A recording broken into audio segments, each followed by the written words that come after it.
There we go. So good morning. This is our energizing yoga class, and we're talking about weight management with yoga all this week. This class is going to feature some strength training. If you choose, you could use a light weight. I just got a 2-pound, and I'll talk a little bit more about why we don't think about heavier weights in this approach. If you don't have weights at home, don't worry. You can go through all of the movements without weights. It's just the weights will add a little extra dimension. So before we get into movement, I just want to offer, you've probably heard many of these things before, but just to kind of bring us all onto the same page about exercise and weight loss. Most of us have a pervasive idea that if we go out for a walk or a bike ride, we've burnt so many calories. Maybe your Fitbit or, a machine at the gym tells you how many calories you've burnt. And, oh, good, I've burnt off that many calories, I'm going to lose weight. It's nowhere near that simple. Last night, we talked a lot about the connection to your endocrine system and what the stress response does to your ability to hold on to or lose excess fat. And then I wanted to talk this morning about if you have limited time to exercise, or as we get older, for me, I think about, I don't want a lot of wear and tear on my joints. I can't just go all the time without care for resting and for rehabilitation and rebuilding of the tissues. So if I have limited exercise budget to spend, what should I do? What's the most effective thing to keep me in trim shape? And so I think what us women have to do is ditch the treadmill. The treadmill is not your friend, really, but work more towards strength training. And the reason for that is that strength training builds muscle. And I'm sure you've all heard that muscle burns more calories than fat, but it's different than that. After the age of 30, our muscle mass begins to break down, and that's a fact of life. So after the age of, say, 50 or 60, we have to work especially hard to be building up our muscle tissues. When you're going out for a long walk or a long bike ride, regardless of whether you sweat or what your heart rate is, regardless of that, what you're doing is you're working into what they call the long haul muscles. And your body is very smart and will become quite efficient at providing fuel without a big draw on your energy stores over time. So you get the cardiovascular training effect, which is awesome if you want to manage heart disease, if you want to keep your lungs pumping. So it's good to go out for a walk. It's good to go out for a bike ride, but that's not going to help you lose weight. That's an erroneous assumption. Strength training, on the other hand, and we're going to use a little bit of weights, but I'm also going to show you how yoga that you already practice is excellent resistance training, which is another word for strength training. Resistance training and strength training builds muscle mass. Muscle mass does cost more fuel, more energy to service just when you're laying around reading or watching TV or sleeping. It raises your basal metabolic rate. When your basal metabolic rate is higher, you don't have to be exercising in order to burn a higher rate of calories. So it doesn't give us a free lunch to go out and just eat all the junk food we want. Diet is still the most important thing. And I want to talk more about diet tomorrow and on Thursday. But today I want to focus on this idea of building muscle mass. A lot of women have traditionally had some hesitancy in working with weights. They find them boring. They are worried about bumping up and having like bumpy muscles like a guy, or being bulky looking like those weightlifter ladies that go into the competitions. Don't worry, that's highly unlikely for most of us. First of all, we're too old. We don't have enough hormones anymore to build muscle like that. And also, because we're female, we're wired differently. We're not wired to bulk up. Our muscles should be toned and strong, but not necessarily bulked up like a man's. And I have, as you can see, very large arm muscles. Richard often makes me flex my bicep and he laughs at me, which is kind of unkind. But that's just the way I'm born. And I've learned in my old age to embrace that strength. It's done me well over the years. So how can we make weightlifting a little bit more, strength training a little bit more amusing? And this is where I find the yogic approach really intriguing, because you can bring all the mindfulness, all the variety of movement, all the kindliness that we normally bring to our bodies in a yoga class, but we can bring that into using weights as well, just adding that little extra dimension, a little bit of extra focus. The basic rules for yoga class still apply. The movements need to be within a comfortable range of motion, and you need to feel as though things are happy for you. That if you're bringing any sort of aggression I'm just going to push out 3 more reps because that's how many reps the magazine said I was supposed to do. If there's any sort of a self-aggression or any sense of competition, your endocrine system is going to react differently and you're not going to get the same effectiveness from your weight training. So you want to bring that kindliness and that sense of inclusivity into your movement, just like you would any traditional yoga class. So there's one more thing I wanted to say about weight training. Oh, and that was that you want to be able to add adequate rest post-workout. So rather than saying, you know, like I'm going to go and I'm going to do a weight training session. And then, for example, one of our members here has a farm, so she has lots of chores to be done. You might want to be sensitive to the fact that you've already worked those muscles and they need a period of rest. And as we get older, it does take long for the repair process. The repair process might take up to 48 hours. So keeping that in mind, gauge your activity accordingly compared to what you did yesterday and what you might do later today. A nod back to last night's class, the more therapeutic rest time you build into your regular schedule. So, for example, if you do restorative yoga every night before bed, you can do a more aggressive workout or more intense workout the next day because you've given your body those extra resources for repair. If you're not one to take care of yourself and rest, then you're going to have to be more tender during your workout. So there's another way, with a nod back to last night's class, that restorative yoga fits in to your workout plan, to your fitness plan, to your weight loss plan. If you use restorative yoga, it can help you recuperate faster from workouts and be able to get more workouts in safely with less risk of injury. So we're going to come to a standing position to get ready. If you're using your weights, have them close by. And if you appreciate having a chair to support you, have that close by as well. I'm going to come to mountain pose to start our morning.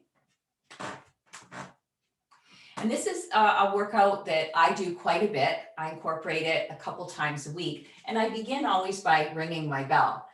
I think it's more important to set up a sacred space when you're going to incorporate fitness equipment, just because I have a long history of going to gyms and trying to lose weight at the gym. And I want to make sure I don't bring that kind of energy into my work. So I'm going to ring my bell and allow the vibrations of that sacred bell to permeate into every cell of my being and remind me that I am a sacred being and that the movements that I'm about to undertake are brought to my body for love and care of it, to keep it functioning, and ultimately so that I can keep teaching yoga, which is my dharma, keep playing with my grandchildren, if that ever gets to come around again, or keep vibrant and serving my community in whatever way you've discovered in your wisdom is the best way for you. So I'm taking care of a sacred vessel here. So I hope that's inspiring for you as we come into this. Establish your breath in and out through the nose, and notice areas where you're holding a lot of tension or anticipation. Can you relax around that a little bit? When you're ready to inhale, lift and spread your toes, and exhale, gather the toes into the mat. Inhale, lift and spread, and exhale, gather toes into the mat. We'll do that for one more breath, just waking up the toes. The rest of the foot stays on the floor for this. Good. And inhale, roll onto the outside edges of your feet, and the exhale, roll onto the inside edge of the feet. So I'm just timing these movements with breath in order to keep my nervous system in an open, calm state so that the movements I'm about to undertake can be really intelligent and carefully executed. As you inhale again, let's come up onto the balls of the feet, and exhale, roll back onto the heels. Keep the knees slightly unlocked. Keep your shoulders relaxed. You can always hang on to your chair or a wall if balance is an issue. And then as you inhale this time, let's roll the ankle in one direction. Exhale, roll back in the other direction, and repeat. So just the ankle moving. And then I'll nod to the knee a little bit, inhaling, straightening, exhaling, bending. A nice soft fluid movement through the knee joint. Just welcoming that into practice. And then I'll do the other leg in the same fashion, the ankle rolls and then the knee movement. You notice we're just doing a few movements for each joint. We're just warming up. We're just incorporating and welcoming all elements of our body into practice. So often when there's a fitness orientation to the practice, we're going to work the biceps, we're going to work a certain muscle. In yoga, we really look at the whole body and all of the layers of our experience, not just the physical layer. Working into hip, inhale, leg comes out to the side, exhale, back to mountain pose. Notice your upper body staying in a vertical line from the floor. So there's not a lot of floating around with the whole body. It's just a movement into the hip. I'm just doing a few movements on each side to kind of bring the muscles into awareness, educate or remind the muscles of the important job they have as they communicate with each other. I'm turning sideways, you're fine where you are. Inhale and exhale. Again, notice that my spine is staying upright. It's just a movement at the hip joint that I'm looking for here. And is waking up some of the big mover muscles of the body, and then moving to the other leg. So I'm going through this fairly quickly, but that doesn't mean that I'm not paying attention to any little signals that are coming from the body, saying that this muscle or this joint needs a little bit of extra attention today. Last movement for the hips is our external rotation and our internal rotation. And that can be, again, timed with the breath. Try and keep the hips steady. So it's just a movement of the leg. And we take these free range of motion exercises just so that we can make sure that we have brought forward in the mind the healthiest way to move these joints. So when we get into the more complicated multi-joint movements, we're less likely to injure. Let's move to arms now. Inhale, hands spread. Exhale, light fists. And I'm incorporating the slow, regular breath so that my nervous system is really understanding at the deepest level that this is a loving touch. This is an intelligent integration of my strength. On the next inhale, straightening out the arms. Exhale, bending. And I've been noticing that my right elbow has been a little bit clicky lately, so I'm really listening to that. Leaving the hands on the shoulders. Inhale, draw the shoulder blades together. Exhale, spread on the upper back. Try to keep your body straight upright from the floor. So this movement is just on the upper back, the shoulder blades floating around on the back ribs. I'm turning sideways, you're fine. Inhale, draw the arms back. Exhale, lift. At this point in my practice, I always notice my shoulders. And if the arms are reluctant to move up to the level of the ears, then I'm going to avoid down dog that day. My right shoulder has been a little bit weird lately, so I might not always take a full down dog. Last movement for the shoulders, coming into a goalpost. Notice if you look at my body from the side that my elbows are forward of my rib cage. They're not pulled back. Inhale and exhale.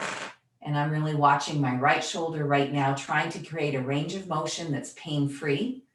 And it's still a little bit cranky, so I'm going to be really careful of my right shoulder in my movements today. Very sensitive to that. Okay. Let's start using a little bit of weight. So like I said, the weights are optional. Totally up to you whether you decide to use them or not. And I'm coming into a variation of half moon. If there's another variation of half moon you like better that will serve you better this morning, then use that. It's one of the lovely advantages of having a home practice is you can customize it exactly for you and no one's the wiser.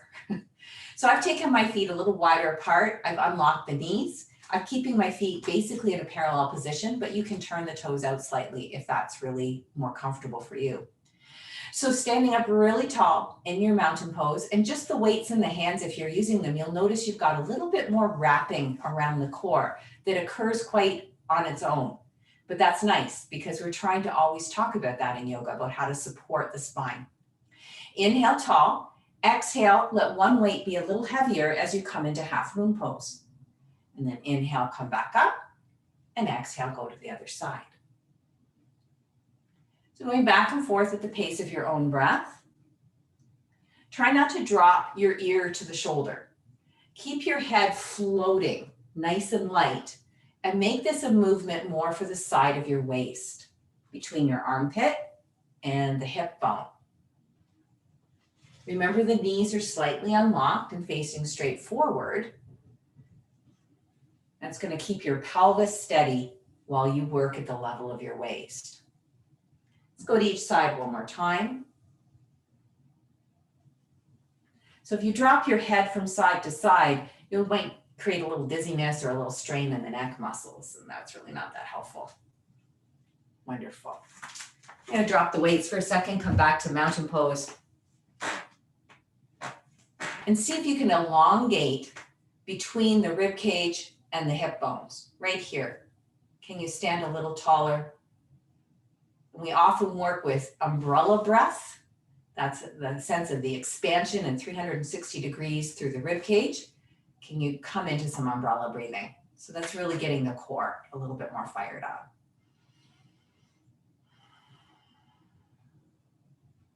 Okay, I'm going to use my weights again. You're welcome to join in or decide not to. I'm going to show this from the side, but you're fine the way you are. This is a forward fold sequence using the weights. So when you're ready, inhaling. As you exhale, unlock the knees, hinge at the hips, let the weights drag you into forward fold. Inhale, bring the weights up to the thighs and extend the spine long.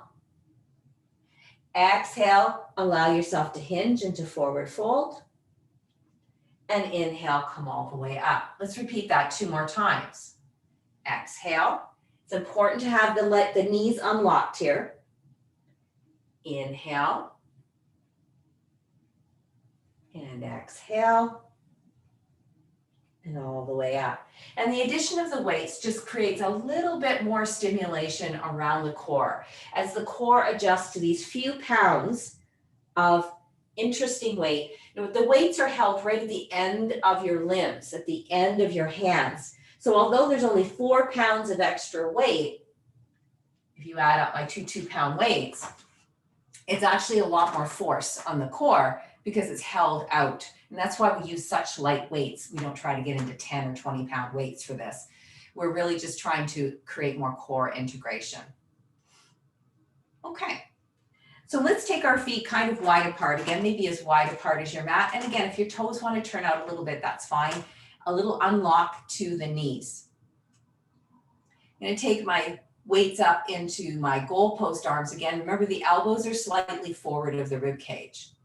Keep the collarbones wide, a big smile towards your computer screen.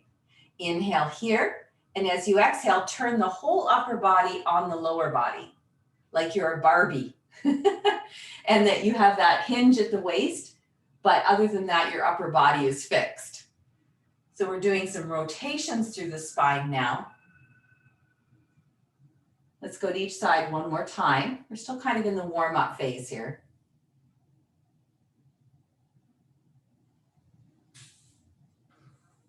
Wonderful. And coming back to mountain pose. Dropping your weights for a moment. If you'd like to have a break, shaking your arms out. Sometimes this is a lot more work for the arms than what you expected. We're going to come into our first kind of weightlifting move. So I'm going to turn sideways, but you're fine the way you are. Take a powerful stance with your legs. So your legs might not be as far apart as the edges of the mat, but a little further apart than your traditional mountain pose. Wrap your core with saran wrap. In other words, engage a whole integrated core. We've worked on that a lot together. Bring the weights to the front of your thighs if you're using them. Inhale, and as you exhale, drop the booty back. Let the weights slide down your legs and even come towards the floor. So if you can touch the weights down by keeping a straight back, you can. And then as you're ready, we're going to inhale, lift up, and push the weights all the way up overhead. Exhale, dropping back down. Inhale, straightening the legs and lifting the weights overhead. Moving slowly with precise control. The weight is in the heels as you come into what we would call chair pose in yoga. And then the weight is more distributed as you come into the extended mountain pose on the inhales. Perfect. Let's do 2 more.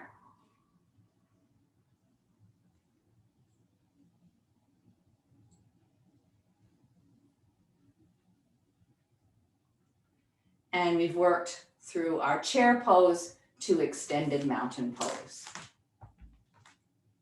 Let go of the weight, shake out your arms if you need to. Like I said, even though we're only using very light weights, if you're using them, it's amazing how much work there is extra in the arms and in the core.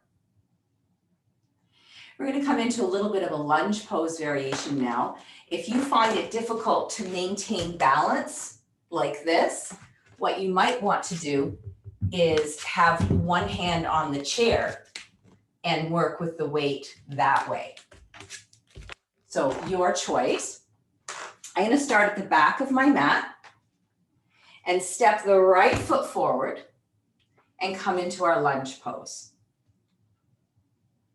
So remember the chair variation that I just demonstrated if this doesn't seem like it's going to work for you. You have to be very sensitive to the way your back knee feels. Inhale here. As you exhale, let the back knee bend, gently touch towards the ground. And then as you inhale, come back up to your full lunge. So exhale, drop the back knee. Inhale, come up to your full lunge. So if your back knee is not happy with this, or if you're having a little bit of trouble maintaining balance, you're going to just hold on to the chair with the one hand, and you can try the curtsy knee, I'll call it, with the back knee, or you can just be working into a bicep movement with a bicep tricep movement with your weight. We've got 2 more on this side.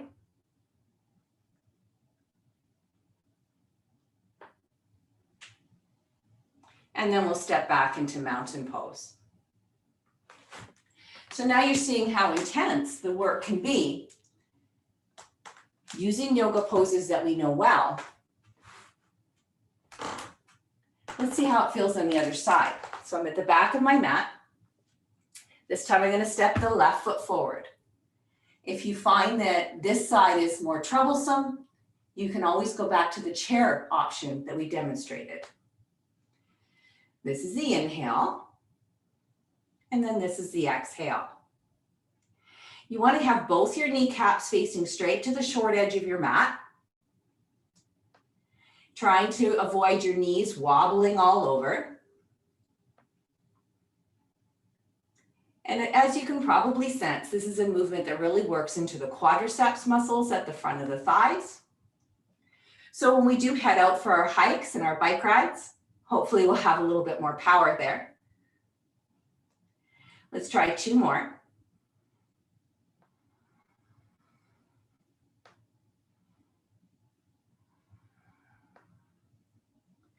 And then stepping into mountain pose, losing the weights for a moment if you need to.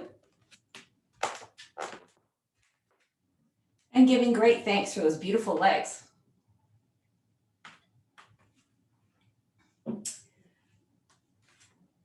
The next movement is down on the belly. You know, being on the belly isn't going to be very good for you. Come into this sort of position, and then you can work with us this way so that you won't have to be right on your belly, but you'll still be getting a lot of the same benefits. I'm going to make sure the front of my body is cushioned, because I still want to be very kind to myself, even though I'm working into this movement. So I'm going to come down onto the belly, make sure I have room to stretch my arms out front.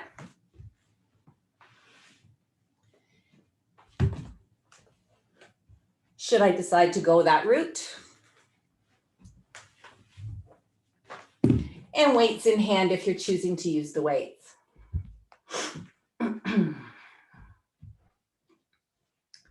I'm I've got the palms facing into the sides of my body and my legs straight back behind me. Take an inhale. And as you exhale, lift opposite arm and leg up away from the floor. Inhale, relax. Exhale, lift opposite arm and leg. Forehead or chin stays on the mat. If you can avoid turning your head to the side, that would probably be best, as you want to try to maintain a straight length of spine here. Also notice that the bumper bones, those famous bones at the front of the pelvis, notice that they stay pointing straight down to the ground, that the body is not rocking from side to side. Let's go to each side one more time, and then I'll be equal.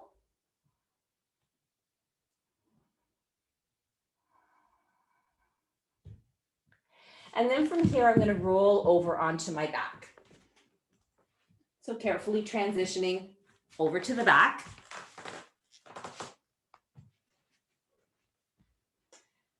Again, option to use the weights if you choose.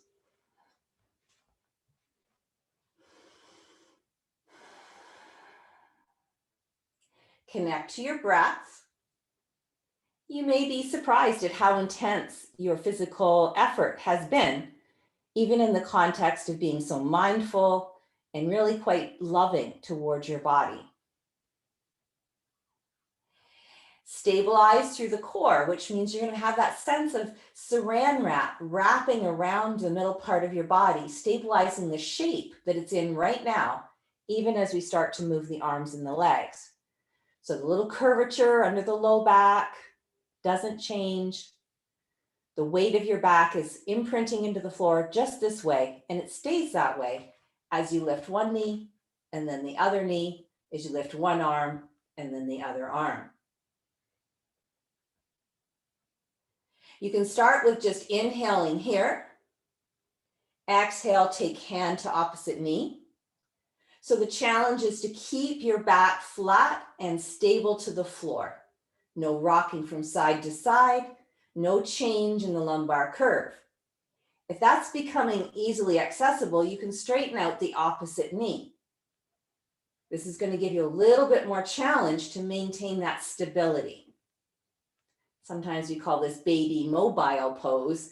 So you can imagine the excitement of a little one, just, engaging with their new environment, playing with the mobile above the crib, and trying to keep that sense of playfulness and fun in what you're doing. Let's go to each side one more time, evening things out.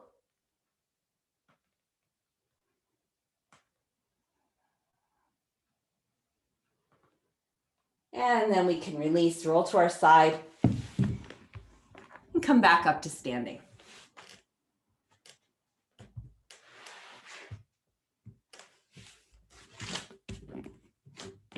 Again, incorporating the weights, if that's something that you think would work well for you.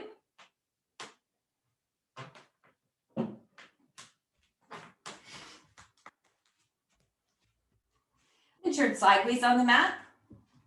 Take my feet quite wide apart. I'm going to come into a bit of a variation on side angle pose. So initially my toes are equally distant from the long edge of the mat. My heels are wider apart than my big toes. And then I'm going to take the right thigh bone, rotate it into external rotation, and bend the knee. As the thigh bone bends, it's pointing in the same direction as the toes. Adjust this back leg if you feel bringing it forward or internally rotating it would help you to feel more at home here. Inhale, elongate the spine, and then take that length and lean gently over onto the right thigh. We don't want to put a whole lot of weight onto the right thigh, so keep the right arm a little bit floaty. As you inhale, we're going to draw the rib cage, barrel roll it open, draw the elbow up like you're punching something up towards the ceiling. That's your inhale. On the exhale, rotating, looking at the ground and dropping the weight gently towards the earth. Inhale, barrel roll the rib cage, pull up with the elbow, and then exhale, gently roll back down. Keep both feet well grounded into the earth. And keep this a movement for the rib cage. So your pelvis and your legs are staying fairly steady as you move through your upper body. Let's do 2 more. Remember, you're not weight bearing too much on your right arm. It's just there for a little bit of stability. It's really the core that's doing all the work here. When you're ready to inhale this time, let's come back up, turn the feet parallel, and take a pause. Connect with your breath. And ask yourself, how have you been enjoying this approach to yoga asana? It's a bit different. But are you allowing yourself to celebrate your strength? Incorporate your strength. We've received a lot of cultural messaging over the years that, girls aren't strong. Girls don't have upper body strength. We need a man maybe to accomplish so many things. So let's own it. Let's be strong. Let's see what happens now when we rotate the left thigh bone and come into the stance on this side. Be very conscious of the way you've placed your feet, of the way your hips and your low back feel, and adjust. Those micro adjustments are so important because you're adding this extra weight. And this extra weight is only 2 pounds here and 2 pounds there, but by the time it translates to my core, into my back, it's quite a bit. So be very fussy. Inhale, nice and tall. Exhale, lean towards the left. It's a very light lean, remember. Inhale, draw the right elbow up, and that's because the rib cage is opened. And then exhale, allow the rib cage to barrel roll towards the ground. So it's a slow, precise movement. Doesn't have to be a huge range of motion, but you want to feel that waist rolling open and then rolling down to the ground. It's an upper body movement here.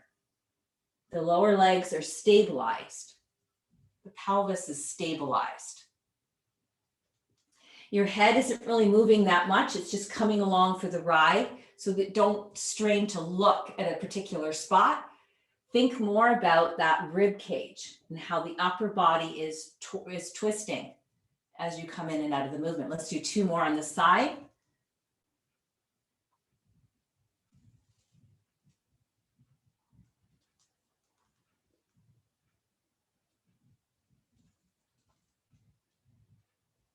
And then we'll come back up, turn our legs parallel to one another and step them together. Let's come into a bare bones mountain pose just to evaluate how this is unfolding.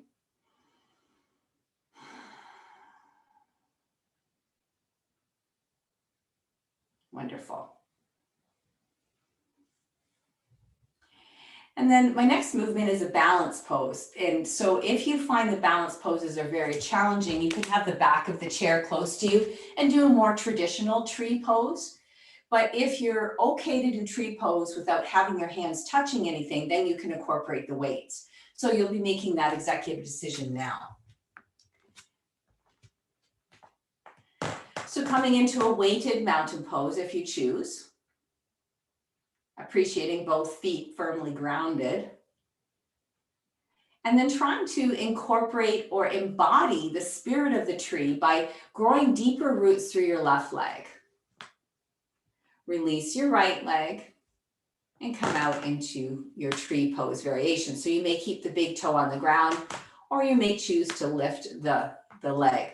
You want to really be careful that your trunk stays straight. So I'm exaggerating, but this is the thing that can often happen when we come onto one leg. I want to use my hip muscles to gather in, wrap that plastic wrap around your core so you stay very stable. Bringing the weights up overhead, touching them if you're using them. This is the inhale position, nice, long, tall spine. And exhale, drop the weights back towards your shoulder blades. Keep the elbows right beside your ears. So you're really engaging into the triceps here. Hug your left hip back over top of the left thigh bone. Don't let it wing way out. Move slowly with control. This requires incredible focus, doesn't it? So you're building strength through all of your layers with this approach.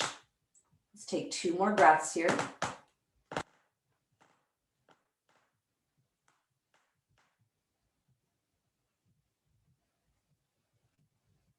And releasing back into your mountain pose. Giving yourself a pat on the back. That's a tough one. So we still have tree pose on the other side. I was going to do a different arm variation. If your arms are getting tired, then you can let the weight part go. Letting most weight come into the left leg, grow deep roots down through the foot.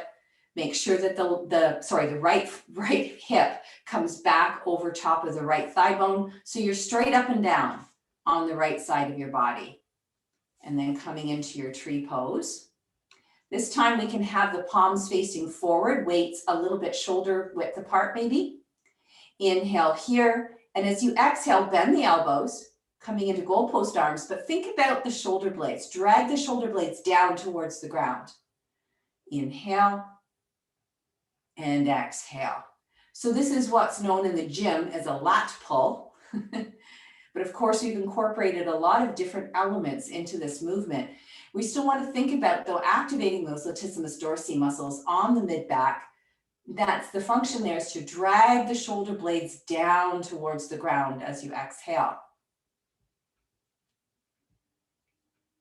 So this type of movement is really helpful for those of us who spend a lot of time reading or at the computer, who have sedentary occupations, because it really strengthens that mid-back. Let's try 2 more here. So you're thinking about those shoulder blades drawing down the back as you exhale.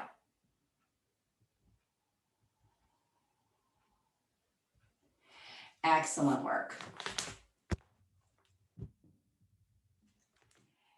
Before we move into some floor work, I thought it might be nice to do a couple sun salutations. I like to incorporate some free movement like sun salutations before transitioning. If you prefer to use a chair for a sun salutation, then just have your hands on the chair, follow the breathing cues from there. So I'm going to come to the front of my mat and prepare by taking the hands together at the heart. Bringing that attitude of kindliness and nurturing into my movement in my yoga practice. As you inhale, spread and lift the arms. Exhale, bend at the knees and softly fold forward. Inhale, lengthen the back. Exhale, forward fold. Let's drop the right leg back into lunge. You're welcome to drop the back knee if you like. Inhale, you could lift just the right arm or both arms if you have the balance. Exhale, bringing the hands to the ground and step into plank pose. If plank pose really doesn't work for you, take table pose instead. Inhale, drag the chest up away from the floor, forward of the arms. And exhale, push back into downward facing dog. If downward facing dog isn't a good posture, try cat back from your table pose. Inhale, lift your right leg. And exhale, step the right leg forward. So we're back into lunge pose. Inhale, lift the arms, just the left arm or both. Exhale, step the feet together and come into forward fold. Inhale, soft knees, long back as you come all the way up. And exhale, hands to the heart. Inhale, lifting and opening towards the sky. Exhale, softly fold towards the earth. Inhale, lengthen the back.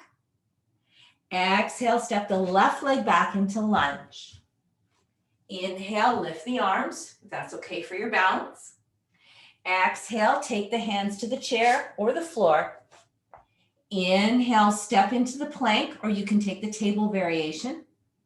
Exhale, downward facing dog or cat back if you're on all fours. Inhale, lift the left leg.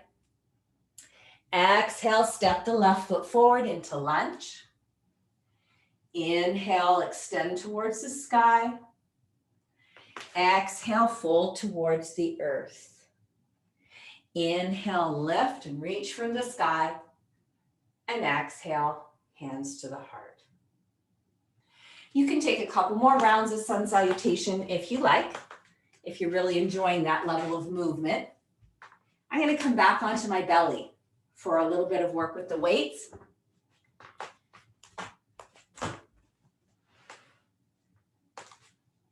If you're uncomfortable on your belly, you can use the chair as I demonstrated earlier. So once again, I'm stretched out, legs parallel. This time I have my arms in goal post with the palms facing the floor. Align the legs nice and close together, reaching the toes down towards the end of the mat back there. Press the tops of your feet into the ground. Press your thighs and your pelvis down into the ground and keep them buried. When you're ready to inhale, widen the collarbones, lift the arms, and stretch the chest forward. Exhale, gently lower back down. And inhale, extend the spine long and gather the shoulder blades into the spine. Try to avoid cranking your head to look up towards the ceiling here. Keep your gaze gently down at the floor so your neck stays long. This is a movement again for the upper back, shoulder blade area. Collarbones stay nice and wide, like they're smiling at the front of your mat. Let's try 2 more.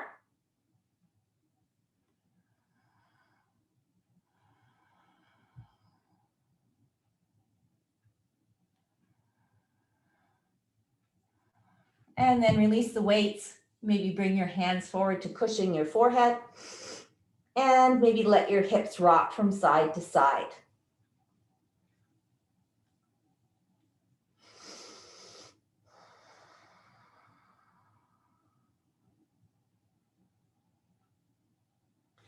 And then when you're ready, let's roll over onto our backs for a little work in bridge pose. Make sure that you have lots of room behind you so that if you wanted to extend your arms out behind you, that you wouldn't bang into anything.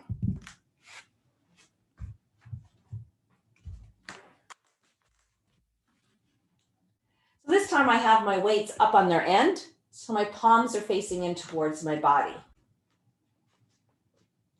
Carefully arrange your legs, and if you like to use a brick or a block between your thighs, that's a great idea here too.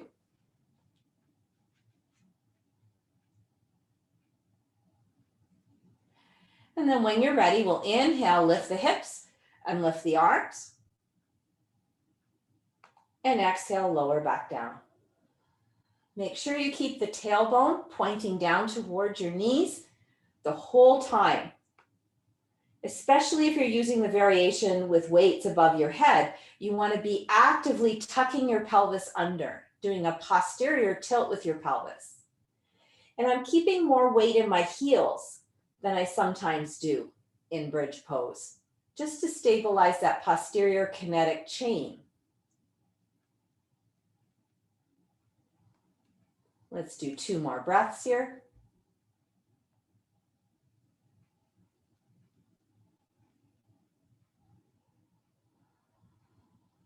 Nice, slow, steady breathing keeps the nervous system alert and engaged, but not stressed out.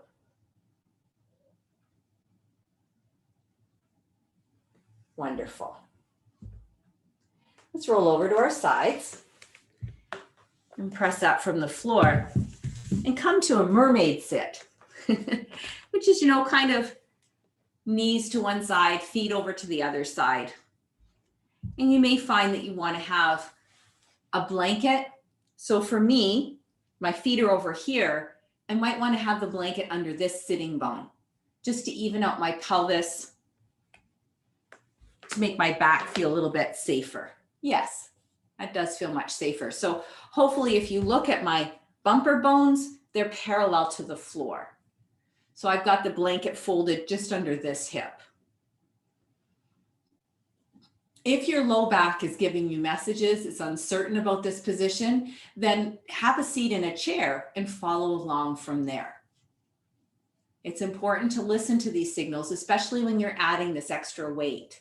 I know it's only a few pounds, but like I said, when it finally registers in your core, it's a lot more. So the hand on the side of the feet, I'm just going to let that ground my feet. So I've got the hand just right here over my ankle. I'm going to take the other arm and extend it nice and long on an inhale, and on an exhale, lean out towards my feet. And then inhale up. Now, if holding this arm up is uncomfortable, you can let this hand rest on your hip and do that from there. So you don't have to use the weight. Keep both sitting bones grounded. So I've got my sitting bones onto blankets or the floor, both sitting bones equally grounded. My pelvis isn't moving. This is, again, a movement for the upper body. Let's take 2 more here. And this is really working on the muscles of the core, the deeper muscles of the core. Wonderful. And then releasing, and we'll switch over to the other side. So take your time as you elegantly and carefully rearrange your body, honoring your body for the beautiful, well-oiled machine that it is,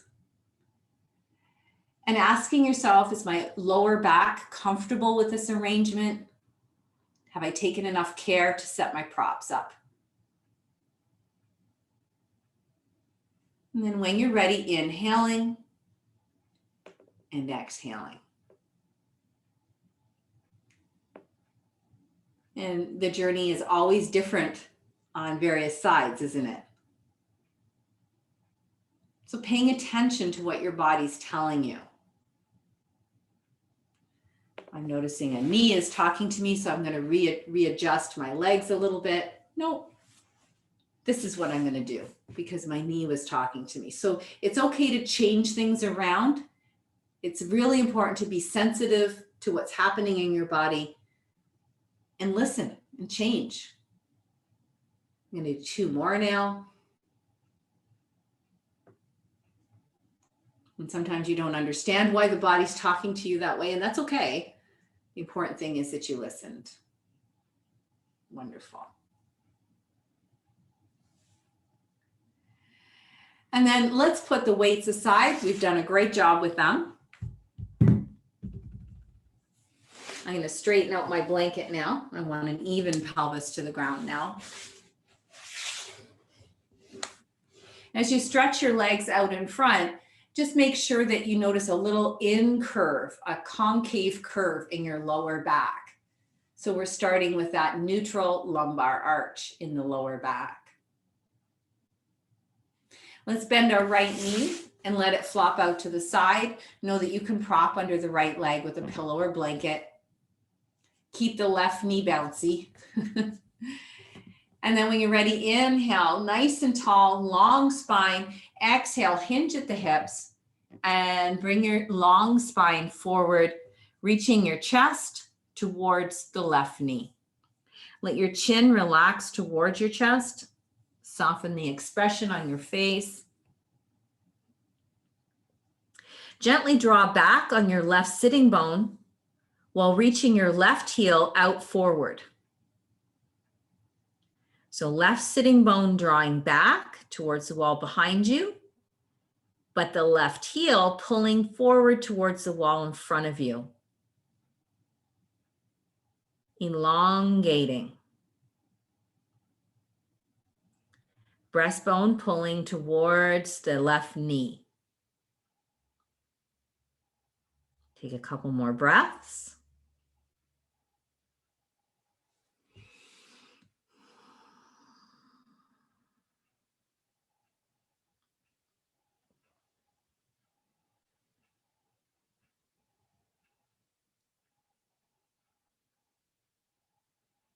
And then slowly releasing, coming up with a fairly straight and flat back. Bringing up the right knee, straightening out the leg, back into staff pose. And then bending the left knee, letting it fall out to the side. Keep a bouncy right knee. Sitting bones grounded. Inhale, grow tall. And exhale, bring the body forward into a stretch. Again, it's the breastbone that's reaching towards the right knee. So we keep that length in the low back.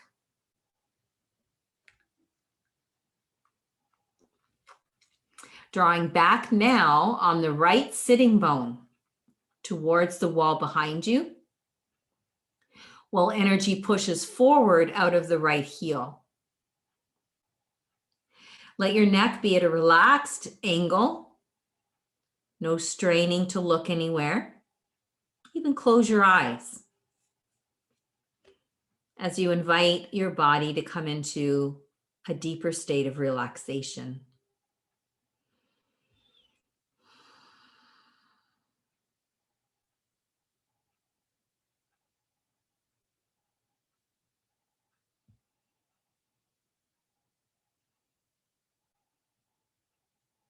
Couple more breaths here. Is there somewhere you're holding that you could let go on this exhale?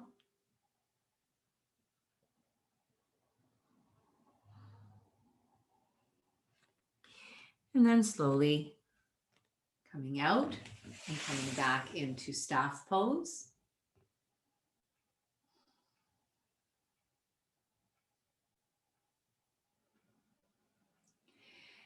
My suggestion now is to take an extended child's pose or prayer pose. If pressure on your knees is troublesome, you can always use a chair, having your hands on a chair or the side of your desk or table and walking your legs away until your arms are outstretched.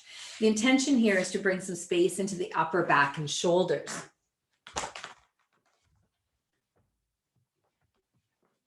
So maybe widening out the knees if you're coming into this version. Bringing the hips back towards the heels, forehead to ground, and hands wiggling forward. Ears between the upper arms. Now, like I said, if this is difficult for your knees, do the same movement, but use a chair or the side of your table and just stand on your feet. In any case, make sure your knees are a little bit bent, so you can focus on opening the shoulder joints, lengthening the spine.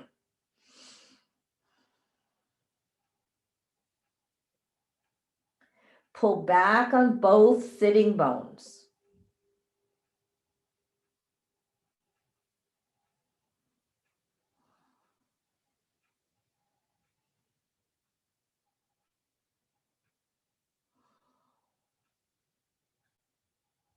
Take a couple more breaths. So we're looking to lengthen the spine and open the shoulder joints here.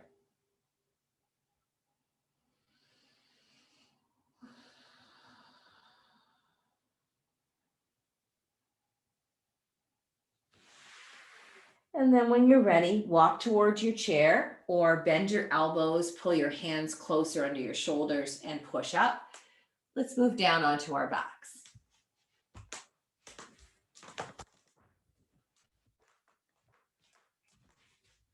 And come into one last little bit of movement and then into Shavasana. So if you want to get your socks or blankets close by, now's a good time to do that.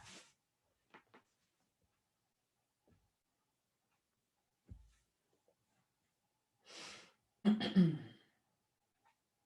take our left leg, cross it over our right leg. There's no space between the thigh bones. And then, like you were doing a one-footed bridge pose, lift your hips up and then plop them down over on the extreme left corner of your mat, the left side of your mat. So your body is at a bit of an off angle now. And then gently drop your knees over towards the right.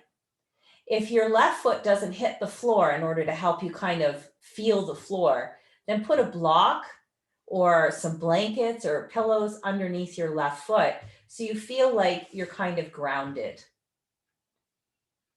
Watch the level of stretch along the left side of your body. You don't want to feel pulled in two here. Just a nice opening and lengthening along the side muscles of the waist. You could roll your head gently from one side to the other, just kind of loosening into the neck a little bit, softening the jaw muscles.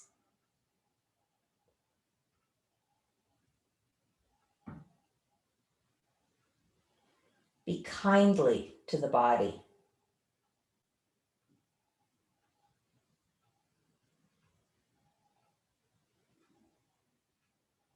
Take a couple more breaths.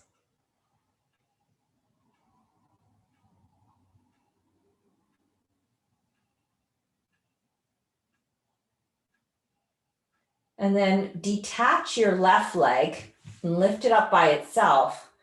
And notice how that helps you roll quite naturally back over onto your back. Plant both feet and gently shift your hips back to the center of your mat. Rest here for a breath or two. And then we'll start going to the other side. So crossing your right leg over your left, pushing into your left foot to lift the hips and plop them down on the right side of your mat, over on the right half of your mat. Now you can let the knees fall towards the left. That little adjustment with your hips, if you were to look at your body from on top now, your spine would still be in one parallel line to the edge of your mat. Otherwise, your spine is off center and it can cause a little extra wear and tear on the vertebrae that you really don't need. Again, find a way to support your right foot and let your body relax.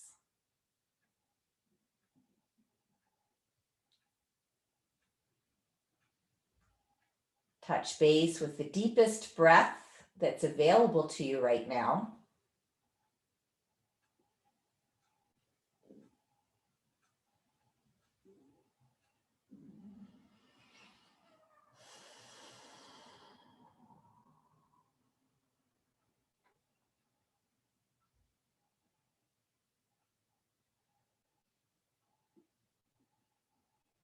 And let's just take a couple more breaths here.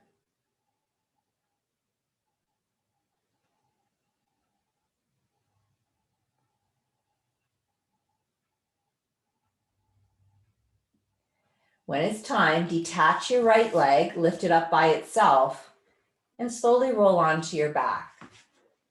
Shifting your hips back to the center line of the mat and letting everything settle to a neutral position. Take a few deep breaths, thanking your beautiful, strong body for supporting your work this morning. And noticing how you feel after having almost an hour of focused attention on your natural strength that you already have. How has that shifted your mood or your thought patterns, your confidence levels? So you're welcome to take the traditional Shavasana shape or prop underneath your knees or neck. Cover with a nice warm blanket. But indulge yourself with a little bit of quality rest.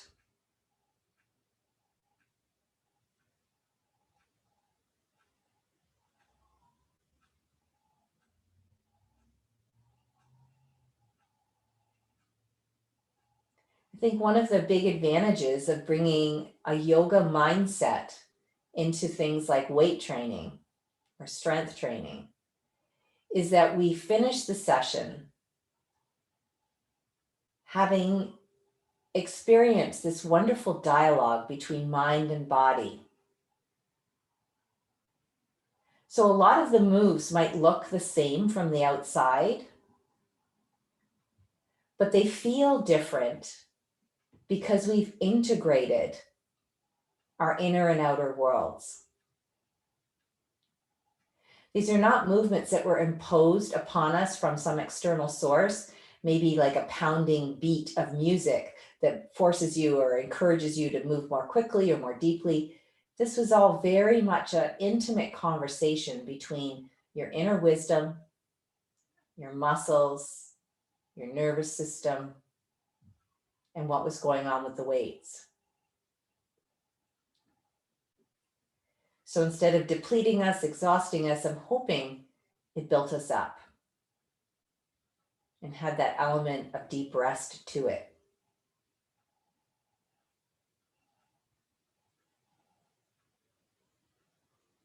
So letting your body be heavy,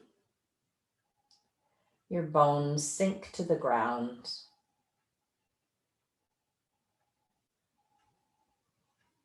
Letting all the muscles and connective tissue release their grip on the bones. As your body finds a soft and natural alignment.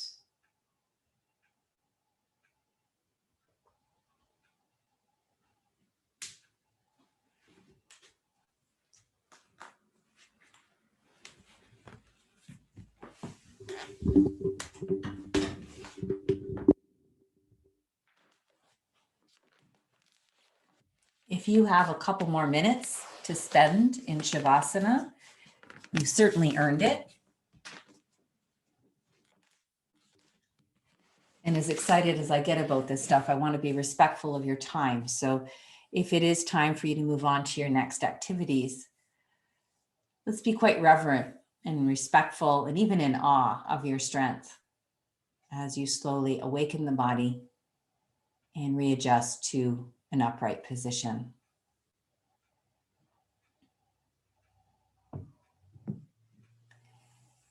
And let's close our practice with the same kind of reverence and sacredness as we opened it with the bell, taking the hands together at the heart. Once again, acknowledging the perfection of your body, just as it is here on the mat. And sharing the sacred sound of Om. I'm inhaling now.